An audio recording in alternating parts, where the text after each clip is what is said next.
Shalom, selamat pagi saudara yang dikasih Tuhan. Pagi hari ini kita boleh bertemu bersama di dalam renungan Selasa pagi bersama. Kita akan bersama-sama mendengarkan firman Tuhan di dalam kebenarannya. Untuk bersama membaca, merenungkan, sebelumnya kita bersekutu di dalam doa. Kita berdoa memohon pertolongan Tuhan sehingga pagi hari ini limpah berkat-Nya menyertai kita. Kita berdoa. Allah Bapa kami yang di surga, kami sungguh mengucap syukur atas berkat dan anugerah-Mu di dalam kehidupan kami hingga saat ini. Di pagi hari ini berikan kepada kami berkat di dalam kami akan melangkah dalam kehidupan kami hari ini. Dan kami boleh belajar bersama menerima firman Tuhan dengan kebenarannya. Tuntunlah ya Tuhan, Roh-Mu yang kudus menuntun kami. Di dalam Kristus Yesus kami berdoa dan mengucap syukur. Haleluya. Amin. Saudara yang dikasih Tuhan, pagi hari ini kita akan bersama mendasari bacaan yang akan terambil dari Lukas 15 ayat yang ke-11 hingga 24 akan kami bacakan sebagai bacaan renungan pagi hari ini. Perumpamaan tentang anak yang hilang. Yesus berkata lagi, ada seorang mempunyai 2 anak laki-laki. Kata yang bungsu kepada ayahnya, Bapa, berikanlah kepadaku bagian harta milik kita yang menjadi hakku. Lalu ayahnya membagi-bagikan harta kekayaan itu di antara mereka. Beberapa hari kemudian anak bungsu itu menjual seluruh bagiannya itu, lalu pergi ke negeri yang jauh. Di sana ia memboroskan harta miliknya itu dengan hidup berfoya-foya. Setelah dihabiskannya semuanya, timbullah bencana kelaparan di dalam negeri itu dan ia pun mulai melarat. Lalu ia pergi dan bekerja pada seorang majikan di negeri itu. Orang itu menyuruhnya ke ladang untuk menjaga babinya. Lalu ia ingin mengisi perutnya dengan ampas yang menjadi makanan babi itu. Tetapi tidak seorang pun yang memberikannya kepadanya. Lalu ia menyadari keadaannya. Katanya, betapa banyaknya orang upahan Bapakku yang berlimpah-limpah makanannya. Tetapi aku di sini mati kelaparan. Aku akan bangkit dan pergi kepada Bapakku dan berkata kepadanya, Bapa, aku telah berdosa terhadap surga dan terhadap Bapa. Aku tidak layak lagi disebutkan anak Bapa. Jadikanlah aku sebagai salah seorang upahan Bapa. Maka bangkitlah ia dan pergi kepada bapaknya. Ketika ia masih jauh, ayahnya telah melihatnya, lalu tergeraklah hatinya oleh belas kasihan. Ayahnya itu berlari, mendapatkan dia, lalu merangkul dan mencium dia. Kata anak itu kepadanya, Bapa, aku telah berdosa terhadap surga dan terhadap Bapa. Aku tidak layak lagi disebutkan anak Bapa. Tetapi ayah itu berkata kepada hamba-hambanya, lekaslah, bawa kemari jubah yang terbaik, pakaikanlah itu kepadanya, dan kenakanlah cincin pada jarinya, dan sepatu pada kakinya. Dan ambillah anak lembu yang tambun itu, sembelihlah dia, dan marilah kita makan dan bersuka cita. Sebab anakku ini telah mati dan menjadi hidup kembali. Ia telah pulang dan didapat kembali, maka mulailah mereka bersukaria. Berbahagialah orang yang mendengar firman Tuhan dan melakukannya dalam kehidupan sehari-hari. Saudara yang dikasihi Tuhan, ketika kita membaca firman yang barusan kita terima bersama, yang terambil dari bacaan Lukas 15 ayat yang ke-11 hingga 24 tentang perumpamaan anak yang hilang. Pagi hari ini kita mengambil tema keluarga tangguh. Saudara yang dikasihi Tuhan, kita mendengar keluarga yang berbahagia, keluarga yang kuat, keluarga yang tangguh. Sebagai ilustrasi, kita melihat film ataupun cerpen tentang kisah keluarga Cemara. Keluarga Cemara adalah sebuah keluarga yang sangat bersahaja, sederhana, semuanya mendapatkan kebahagiaan dalam satu rumah tangga. Sehingga kalau sekian orang mendengar cerita tentang keluarga Cemara, bayangannya adalah keluarga yang harmonis, keluarga yang tidak pernah bermasalah. Namun tidak sedikit keluarga-keluarga yang dikatakan sebagai keluarga yang harmonis, keluarga yang berbahagia, itu pun tidak luput dalam menghadapi problema ataupun masalah. Namun juga tidak sedikit keluarga yang menghadapi masalah itu memilih untuk menyerah karena terhimpit akan tekanan-tekanan di dalam kehidupan keluarga itu. Sehingga keluarga-keluarga itu memutuskan tali kekeluargaannya. Ketika keluarga itu harus berpisah, bercerai, itu salah satunya. Mari kita mengambil pelajaran dan belajar dari sebuah perspektif dari perumpamaan anak yang hilang yang terambil dari bacaan Lukas 15 ayat 11 hingga 24 tadi. Kalau kita mau perhatikan ayat demi ayat, sebetulnya keluarga anak yang hilang yang menjadikan perumpamaan ini adalah keluarga yang penuh dengan berkat dari Allah. Keluarga yang penuh dengan berkat keduniawian, semuanya terpenuhi, semuanya tercukupi.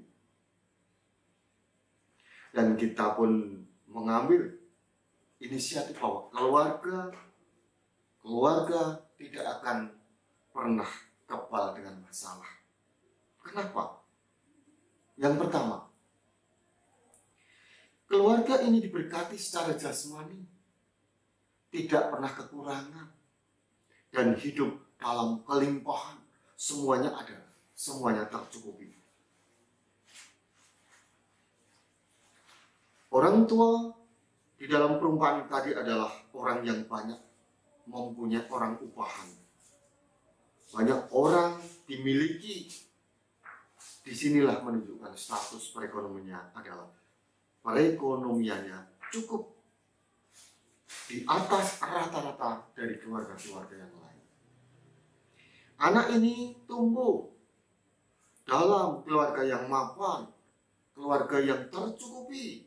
Semuanya sudah tersedia dengan penuh kelimpahan. Yang kedua, keluarga ini penuh dengan kasih. Kenapa? Hal ini terlihat ketika ayahnya berlari menuju dan menjemput anak bungsunya yang telah kembali pulang ke dalam pelukannya. Ia merangkul dan memeluknya dengan penuh cinta kasih dan hati yang terbuka. Padahal kalau kita mengerti, anaknya telah mendukakan hati keluarga, mendukakan hati ayahnya. Karena apa? Si bungsu meminta warisan sebelum waktunya. yang pergi ke negeri yang jauh, berfoya-foya, menghabiskan seluruh kekayaan harta bagiannya dengan penuh kesia-siaan. Hal ini menunjukkan bahwa sang ayah penuh dengan kasih dan pengampunan. Berarti anak bungsu ini juga tumbuh dalam keluarga yang penuh dengan kasih. Saudara yang dikasih Tuhan. Yang ketiga, keluarga ini bukan keluarga pemurung. Kenapa? Ketika anak bungsu itu pulang, ayahnya mengadakan pesta penyambutan secara besar-besaran. Sepertinya keluarga ini telah terbiasa untuk hidup dalam sukacita dan kemewahan. Dan kita yakin bahwa anak ini dari waktu ke waktu menikmati sukacita di dalam keluarganya. Lalu pertanyaannya, kalau keluarganya begitu baik, mengapa anak bungsu itu masih meninggalkan keluarganya? Di sini alasannya tidak kita bahas. Karena semua jawaban terbuka. Tapi kalau kita mau mengambil faktanya, bahwa anak ini mengambil keputusan untuk meninggalkan keluarganya ini, dan ada kalanya keluarga yang sebaik apapun, sebahagia apapun, pernah mengalami masalah. Tetapi di sini si bungsu meninggalkan keluarga atau memutus tali kekeluargaan bukanlah solusi, bukanlah jalan keluar di dalam menghadapi masalah tersebut. Hal ini justru akan menjerumuskan ke dalam permasalahan yang lebih besar. Nah, disinilah saudara dikasih Tuhan, pentingnya sebuah keluarga. Pada mulanya Allah menciptakan laki-laki dan perempuan dan memerintahkan mereka untuk beranak pinak, beranak cucu, memenuhi dunia ini. Dan dari sini kita tahu bahwa keluarga adalah inisiatif dan rencana Allah. Kalau tidak, Allah mungkin mempunyai kehendak lain, menciptakan Adam dan dengan Adam, menciptakan Hawa dengan Hawa yang sesama jenis. Jika keluarga adalah inisiatif Allah, maka pasti ada berkat dan anugerah dari Allah yang tercurah. Dan intinya, keluarga adalah institusi yang luar biasa yang Allah berikan bagi manusia. Saudaraku yang dikasih Tuhan, salah satu di antara banyak manfaat di mana keluarga adalah tempat di mana kita diterima sebagaimana adanya. Yang pertama, misalnya di dalam perusahaan, umumnya para karyawan, para staf diterima atau tidak tergantung dari prestasi dan kemampuan produktivitasnya. Jika produktif, perusahaan akan memelihara dengan memberikan bonus, dengan reward, inisiatif, intensif yang lain-lain. Tetapi jika kita melakukan sebuah kesalahan atau kelemahan kita terungkap, maka kita akan mendapatkan sanksi. Berbeda dengan keluarga.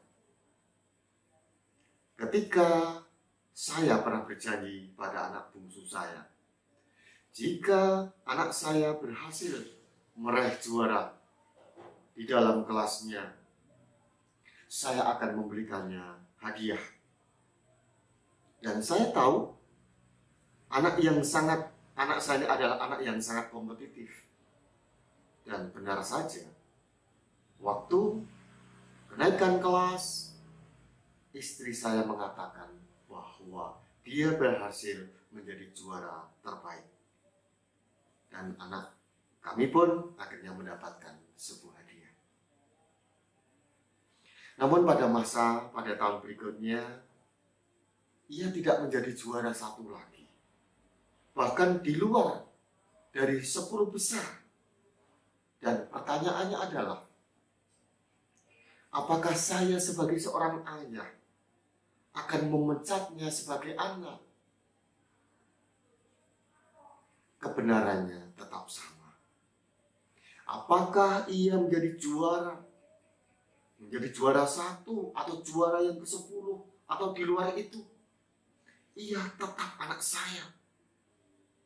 Dan saya tidak akan memecatnya dari keluarga.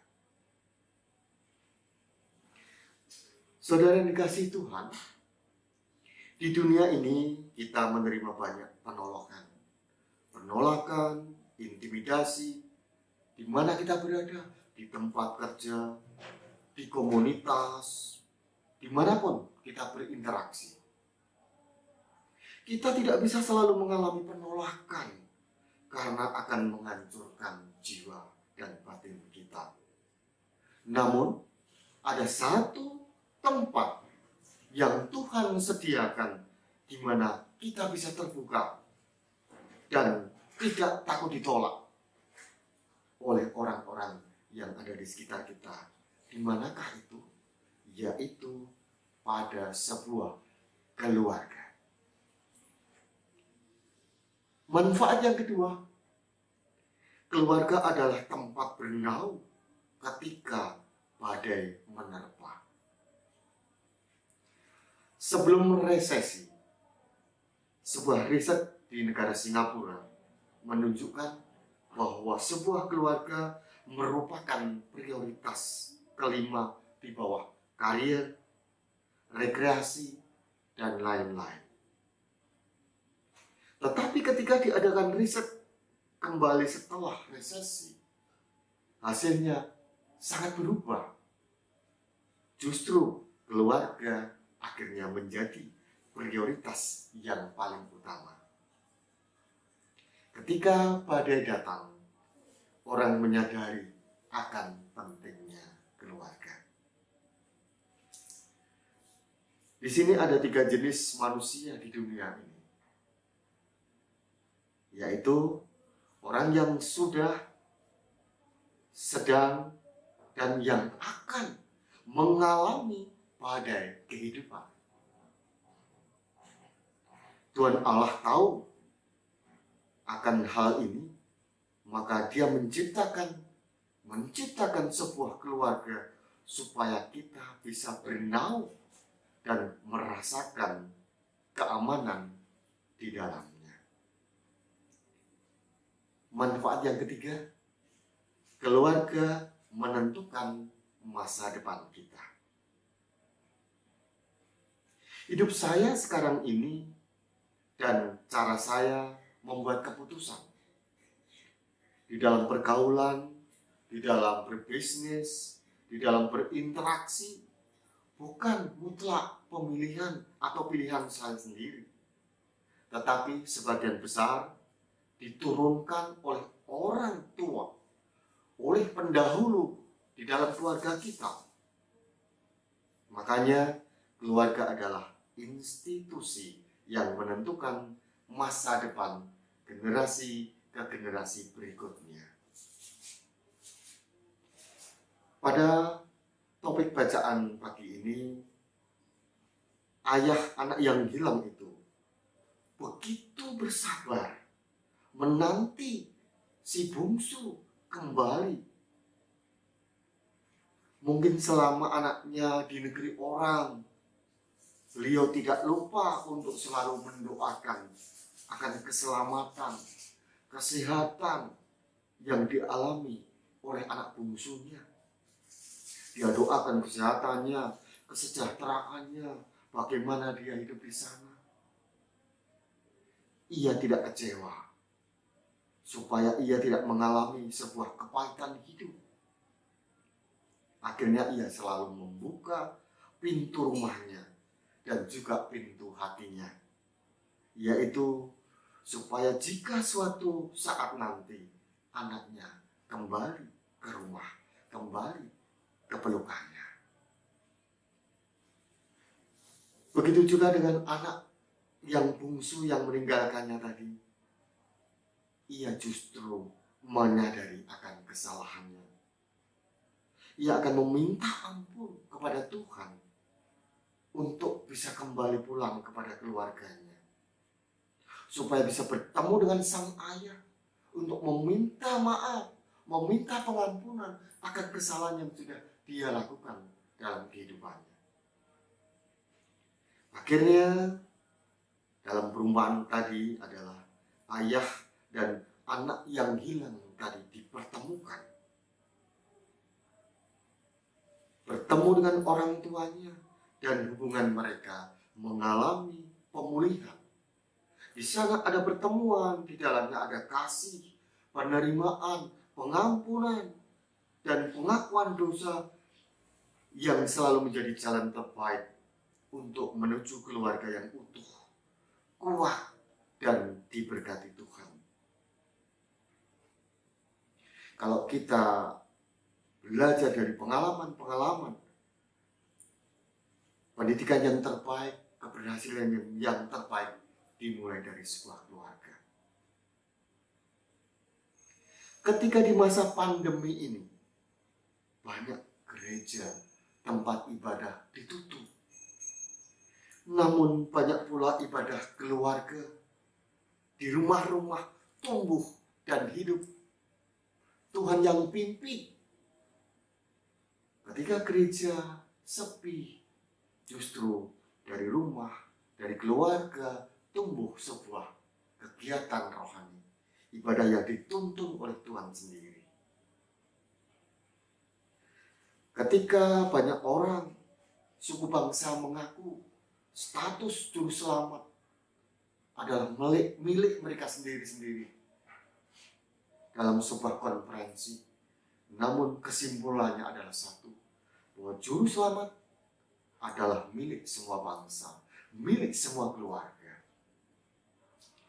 Marilah kita tetap tangguh dan kuat menjadi bagian dari keluarga yang diberkati dan menjadi berkat untuk orang lain. Selamat pagi, selamat berkarya, dan Tuhan memberkati kita semua. Shalom. Kita berdoa. Selamat pagi Tuhan, semangat-Mu menguatkan kami, dan kami menjadi menyala-menyala akan kasih Tuhan, karena kami boleh menjadi bagian dari keluarga yang boleh menjadi berkat untuk sesama kami. Tuntunlah kehidupan kami, di dalam kami menapaki hidup kami di pagi hari ini. Kiranya berkat-Mu melimpah, kami dikuatkan, dan kami menjadi bagian dari keluarga-keluarga yang tangguh, keluarga-keluarga yang Tuhan berkati. Dalam Kristus Tuhan kami berdoa. Haleluya. Amin.